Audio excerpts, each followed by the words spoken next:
Ευχαριστώ τον Νίκο Κουτσογιάννη για την ευκαιρία που μας έδωσε να συνεργαστούμε, να χαιρετήσω το κοινό, τους επισήμους αλλά και το πλήθος των φοιτητών, κυρίως από το Πανεπιστήμιο Μακεδονίας, αλλά και το φεστιβάλ που έδωσε τη δυνατότητα στα παιδιά να βρεθούν για πρώτη φορά κάποια από αυτά και στη σχολή του Αριστοτέλη, αλλά και εδώ σε αυτό το όμορφο χώρο και να παρακολουθήσουν τη συζήτηση για ένα θέμα που τους ενδιαφέρει. Εγώ, κυρίες και κύριοι, δεν είμαι κριτικός του κινηματογράφου, δεν είμαι καθηγητής στο αντίστοιχο τμήμα όπως συνάδελφοι στο Αριστοτέλειο. Είμαι ένας μέσος πολίτης που παρακολουθεί, πήγαινε στον κινηματογράφο, λιγότερο τώρα, και στο θέατρο, και ουσιαστικά πέρα από την προσωπική άποψη που μπορεί να έχω για την πολιτική και για αυτά τα οποία βλέπω, βρήκα κατά αναλογία αυτού που έκαναν κάποιοι καθηγητές μου στο εξωτερικό με την λογοτεχνία, βρήκα στον κινηματογράφο ένα εργαλείο ώστε να προσεγγίσουμε τα θέματα τα οποία διδάσκονται στο δικό μας επιστημονικό κλάδο με έναν διαφορετικό τρόπο. Κάποιοι το γνωρίζουν ήδη, από πέρσι έχουμε καθιερώσει στα πλαίσια του Εργαστηρίου Διεθνών Σχέσεων και Ευρωπαϊκής Ολοκλήρωσης μία εκδήλωση, την οποία ουσιαστικά τη διαχειρίζονται φοιτητές και φοιτήτριες, κάποιες και κάποιοι εκ των οποίων είναι παρούσες και παρόντες, με τίτλο «Δες το αλλιώς», να το βρεις αλλιώς, όπου «δες» όμως είναι και τα αρχικά του τμήματος διεθνών και ευρωπαϊκών σπουδών. Έχοντας πει αυτά, νομίζω βρισκόμενοι σε φεστιβάλ κινηματογράφου θα πρέπει να ξεκινήσω αυτά που θα πω, την εισήγησή μου, με εικόνα, με κινηματογράφο.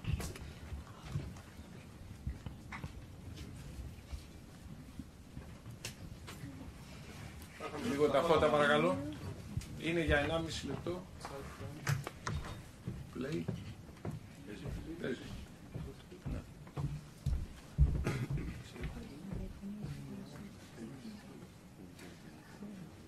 Τα φώτα λίγο. Δεν παίζει. Πλήρης οθόνη. Ναι. Πλήρης οθόνη. Stanley Kubrick, Οδύσσεια 2001.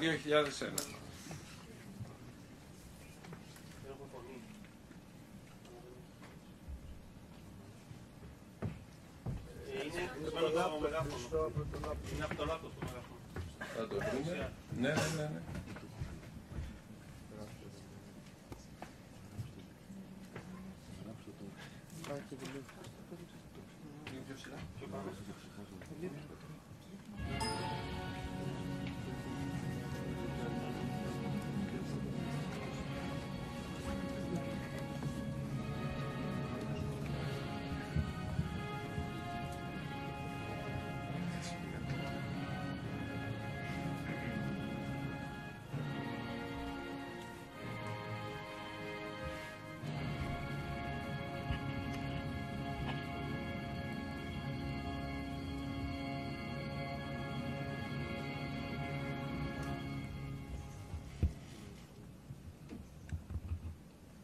Και το επόμενο.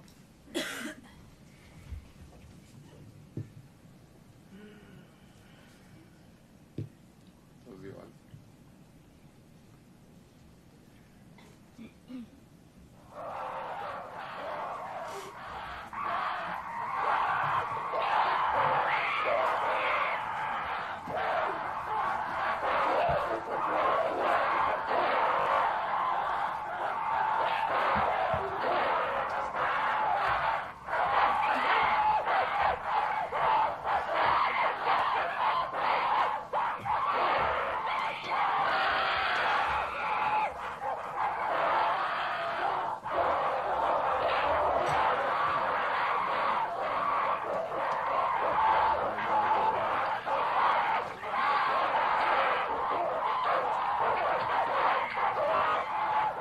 νερό, αγαθό εν λήψη και το πρώτο όπλο.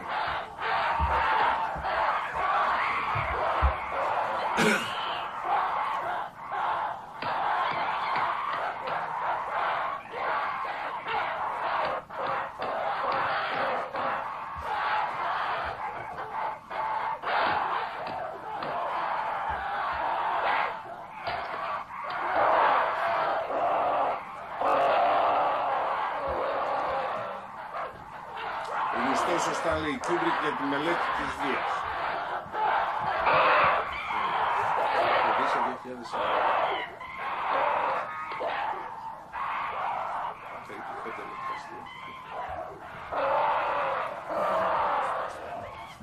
Και από εδώ και πέρα αρχίζει το ταξίδι. Αρχίζει το ταξίδι για να φτάσουμε πού? Στο διάστημα. Στο 2001, για να αποτυπωθεί έτσι η άποψη που εκφράζουν οι ανθρωπολόγοι για τον πόλεμο, ότι ο πόλεμος δημιούργησε το κράτος, war made the state, and the state made war. Ή με άλλα λόγια, αυτό που υπονοεί και δείχνει σε αυτό το γρήγορο πέρασμα του όπλου από την εποχή των ανθρωποειδών, κάπως έτσι μπορεί να ήταν ως προς αυτή την άποψη τα πράγματα. Σίγουρα όμως έτσι είναι τα πράγματα ως προς την εξέλιξη και τη σχέση του πολέμου με την ανθρωπότητα, την τεχνολογία και τον πολιτισμό, για να φτάσουμε στο σήμερα.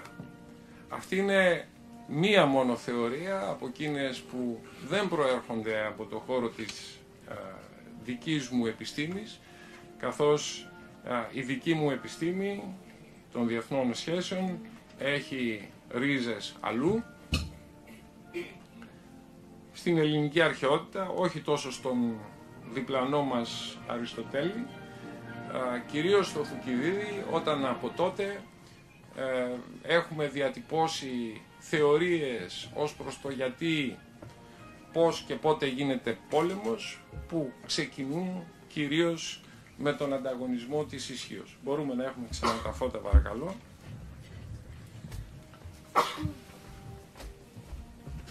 Αυτή είναι η πρώτη θεωρία σε αυτό που εμείς ονομάζουμε ρεαλιστικό παράδειγμα και αποτυπώνεται σε πολλές ταινίες. Ταινίες που αφορούν συγκρούσεις κυρίως πολεμικές, βρήθη ο κινηματογράφος από αυτές, κάποιες κακής ποιότητας, κάποιες όμως εξαιρετικές, κάποιες από αυτές τις γνωρίζετε.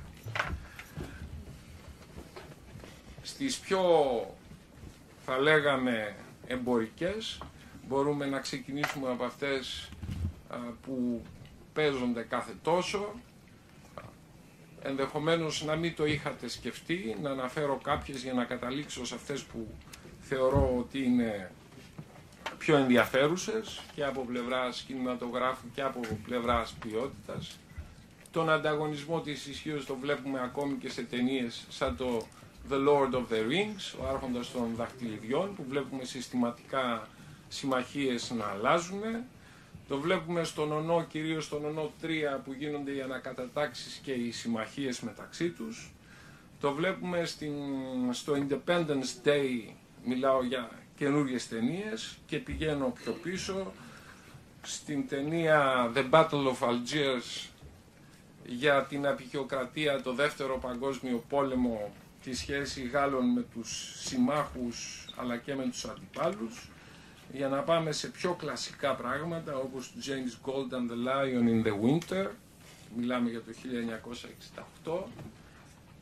Μπορούμε να το δούμε στο Lawrence της Αραβίας, που εκεί είναι χαρακτηριστική η διαρκής αλλαγή συμμαχιών, και βέβαια ο Lawrence της Αραβίας δεν δείχνει μόνο αυτό, δείχνει την κατάσταση στη Μέση Ανατολή, δείχνει τον ανταγωνισμό για τις ενεργειακές πηγές, δείχνει την αποικιοκρατία, δείχνει τον αραβικό εθνικισμό, και ενδεχομένως και κάποια πράγματα από αυτά μπορούν να χρησιμοποιηθούν ακόμη και στο σήμερα για να γίνουν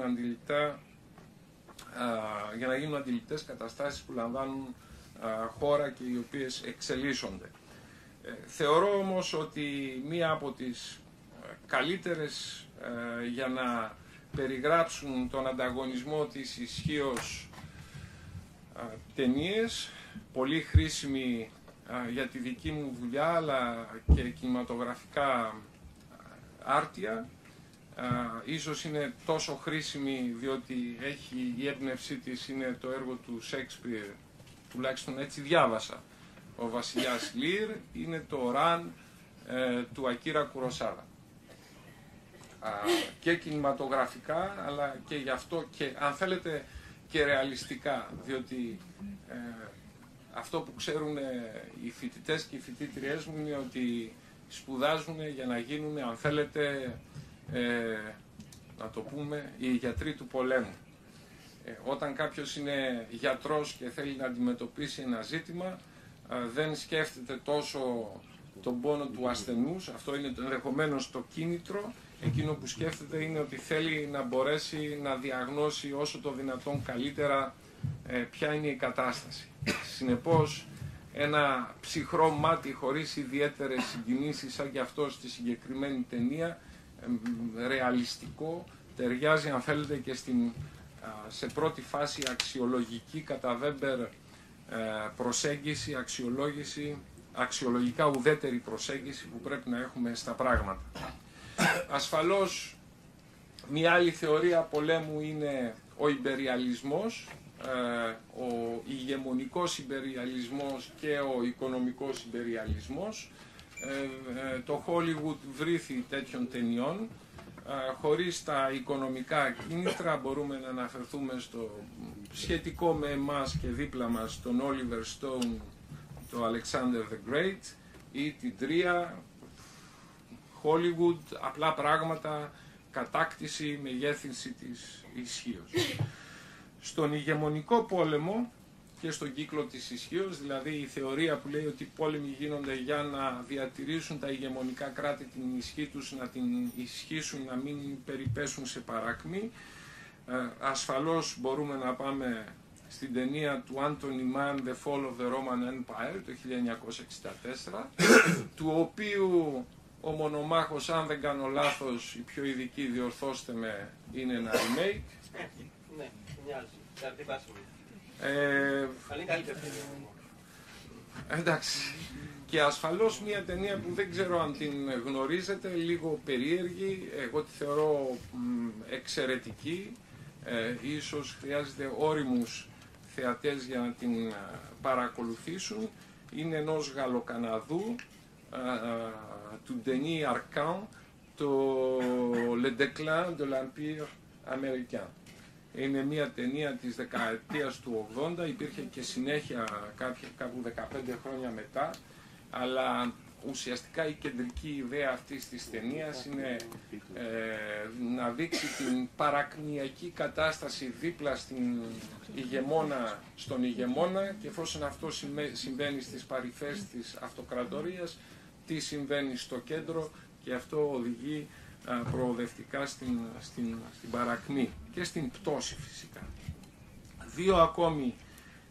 Μία ακόμη γιατί την ανθρωπολογική ήδη την παρουσίασα, προσέγγιση είναι η φύση του κράτους. Δηλαδή το κράτος, επειδή είναι μηχανισμός εξουσίας, αποτέλεσμα βίας, προέκυψε μέσω αυτών των μηχανισμών και με την άσκηση της βίας, είναι λογικό ως συνέπεια να συμπεριφερθεί με τον τρόπο με τον οποίο έμαθε. Εδώ θα πρέπει να πάμε σε πράγματα που μάλλον τα γνωρίζουμε, κοντά στο γαλλικό κινηματογράφο. Θα έλεγα του Κώστα Γαβρά το 1972 η κατάσταση πολιορκίας, όπως το είπαμε στα ελληνικά, το État des Sièges, το οποίο δείχνει ουσιαστικά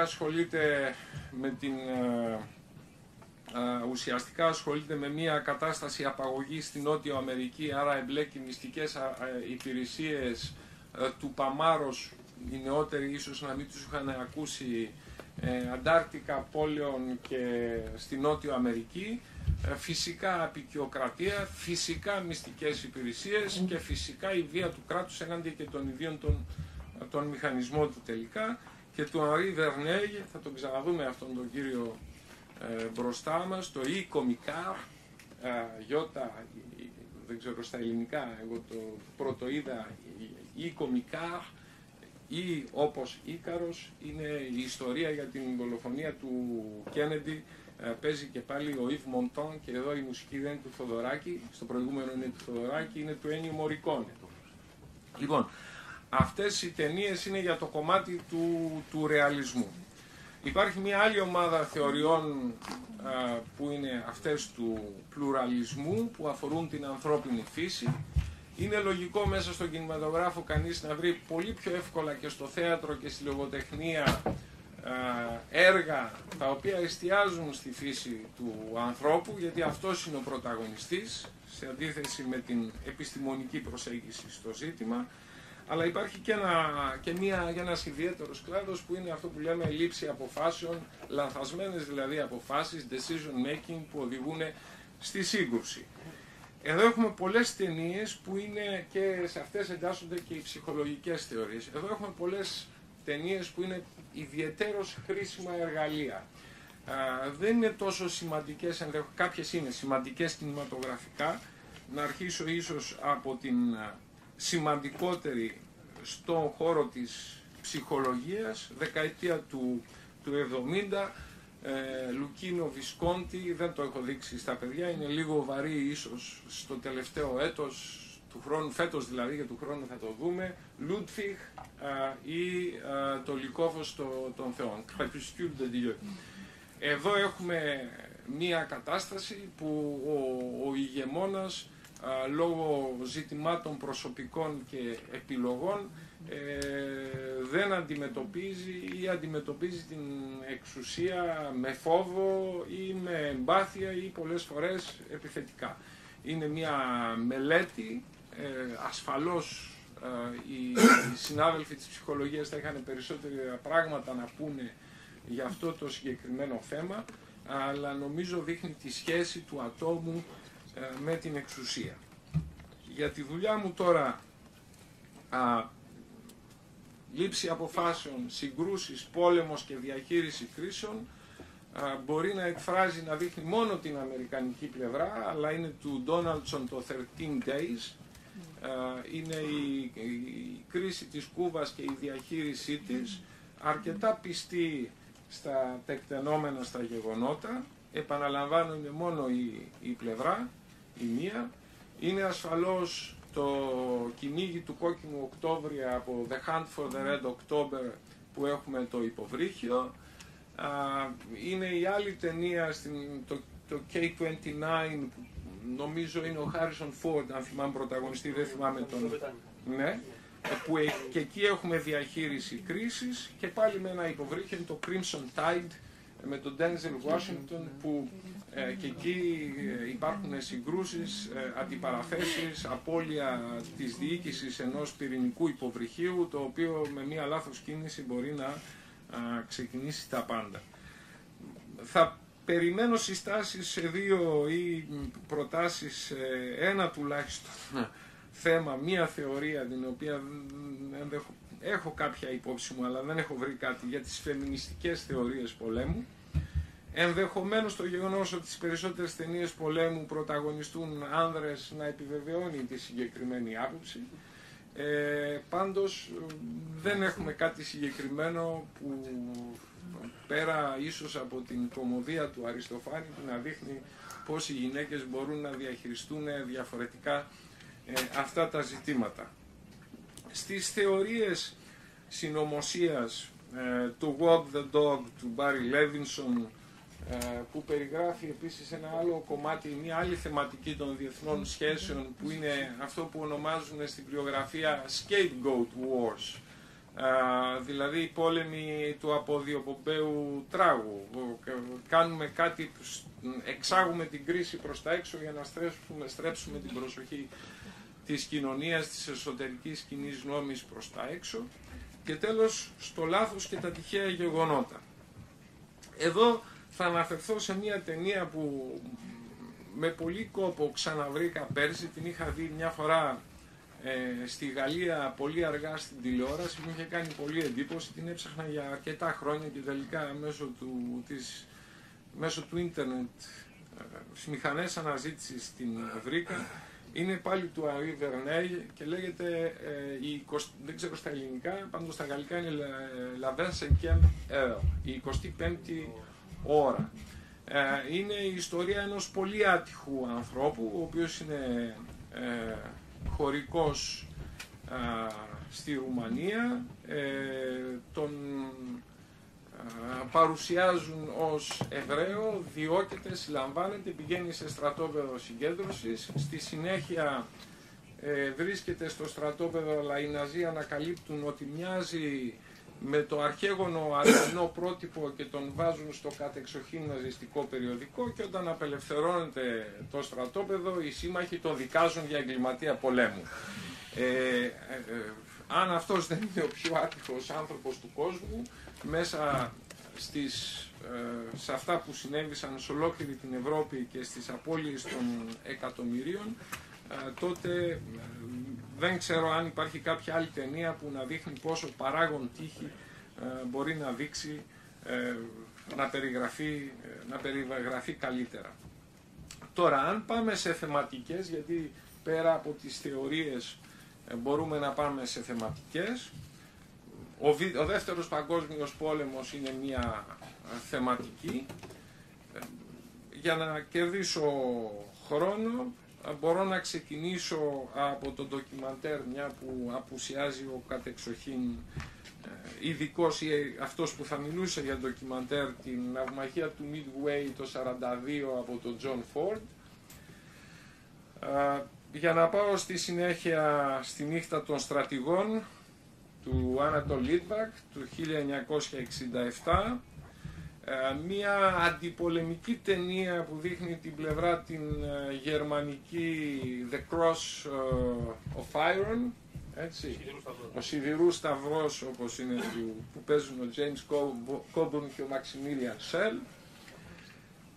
Φυσικά η ναυμαχία του Midway, η οποία μας βοηθάει διδακτικά να διδαχθεί η θεωρία παιχνίων, δηλαδή διαφορετικές κινήσεις που κάναν τα δύο ναυτικά προσπαθώντας το ένα να παρασύρει το άλλο. Αυτό το δείχνει αρκετά καλά ο σκηνοθέτης. Και στα πιο πρόσφατα οι δύο ταινίες του Steven Spielberg, τις είδανε και τις δύο τα παιδιά, άλλα κατά μόνας, άλλα μεταξύ τους, και φυσικά αναζητώντας τον στρατιώτη Ράιαν, αλλά και η αυτοκρατορία του ανατέλλοντος ηλίου, που τελειώνει με το τέλος της αθωότητας της ανθρωπότητας, βλέποντας το μανιτάρι να πέφτει, να εκρήγνεται απέναντι στην Ιαπωνία. Φυσικά η αυτοκρατορία του ήλιου μας δείχνει το πεδίο των επιχειρήσεων στον Ειρηνικό, την κατάσταση στην Κίνα και το πώς ξεκίνησαν ενδεχομένως και τα επόμενα γεγονότα, αφού το 48-50 έτσι έχουμε τον Μάο και τη διεκδίκηση της εξουσίας και την κατάληξή της στην σημερινή Κίνα. Το Βιετνάμ για τον αμερικανικό κινηματογράφο είναι ένα αγαπημένο θέμα. Μιλήσατε για τη δεκαετία του 80, εγώ ξεκίνησα στα αμφιθέατρα λίγο στη δεκαετία του 70 και στα τέλη, όταν είχε βγει το Αποκάλυψη τώρα, σειραίαμε στον κινηματογράφο, όπως και το απαγορευμένο για τη βία, όχι για τις διεθνείς σχέσεις, Κουρδιστό Πορτοκάλι, που κοιτούσαμε να μπούμε από πίσω για να το δούμε. Λοιπόν, φυσικά το Platoon του Oliver Stone και το Full Metal Jacket του, ουσιαστικά είναι εναντίον της βίας, πάλι του Stanley Kubrick. Για την ηγεσία βλέπουμε αρκετές ταινίες που συχνά είναι και προπαγανδιστικές. Το JFK του Oliver Stone, ο Γκάντι είναι μια καλή ταινία για απεικιοκρατία, χρήση άλλων διαδικασιών ή μέσων πίεσης εκτός της ομοίης βίας, αλλά φυσικά με ειρηνικό τρόπο, αλλά υπήρχε χρήση ισχύως σε αυτό που πέτυχε ο Γκάντι. Φυσικά μπαίνει και η οικονομική διάσταση, και λέω και η ηγεσία, διότι όταν έπεισε 300 εκατομμύρια Ινδών να τον ακολουθήσουν απορρίπτοντας τα βαμβακερά υφάσματα της βιομηχανίας της κρατεάς Βρετανίας, αποδείχνει ότι αυτός είναι ο ηγέτης και ότι στις ανταγωνιστικές καταστάσεις δεν είναι μόνο τα όπλα, είναι και άλλα εργαλεία. Για θέματα ηγεσίας αλλά και, αν θέλετε, βελτίωσης της εικόνας, είναι ένα ζήτημα που ενδεχομένως να συζητηθεί, είναι ο λόγος του βασιλιά πρόσφατο, έτσι. Και βεβαίως το αντιπολεμικό, κατά την άποψή μου, ασχέτως αν δείχνει τόση βία, αλλά δείχνει και στοιχεία ηγεσίας, το We Were Soldiers πρόσφατα του Randall Wallace. Να μην ξεχάσουμε το θέμα της τρομοκρατίας. Φυσικά σε αυτό υπάρχει μια υπερβολή. Εγώ να πω ότι μια σχετική ταινία είναι του Hitchcock, το Σαμποτάζ, πριν το Δεύτερο Παγκόσμιο Πόλεμο το 1936, και υπάρχουν πολλά άλλα που εν πάση περιπτώσει έχουν μπει στην διαδικασία και στην υπηρεσία της προπαγάνδας πολλών κρατών. Για τα ζητήματα της γενοκτονίας, το Hotel Rwanda και το Killing Fields, αλλά θα έλεγα ενδεχομένως και το America του Ηλία Καζάν, και βεβαίως να κλείσω, για να μην μακρηγορώ, με τον ψυχρό πόλεμο, κάπως ανάποδα, για να τελειώσω πάλι με εικόνα. Θεωρώ ότι η καλύτερη ταινία για το τέλος του ψυχρού πολέμου, και το τι συνέβη στην Ανατολική Ευρώπη είναι το Βλέμμα του Οδυσσέα του Θεόδωρου Αγγελόπουλου, διότι δείχνει όλη αυτή την αποκαθήλωση ή την αλλαγή της κατάστασης, τουλάχιστον στην νοτιοανατολική Ευρώπη, και θεωρώ ότι η καλύτερη, έστω και κατά έμεσο τρόπο, ταινία για τον ψυχρό πόλεμο,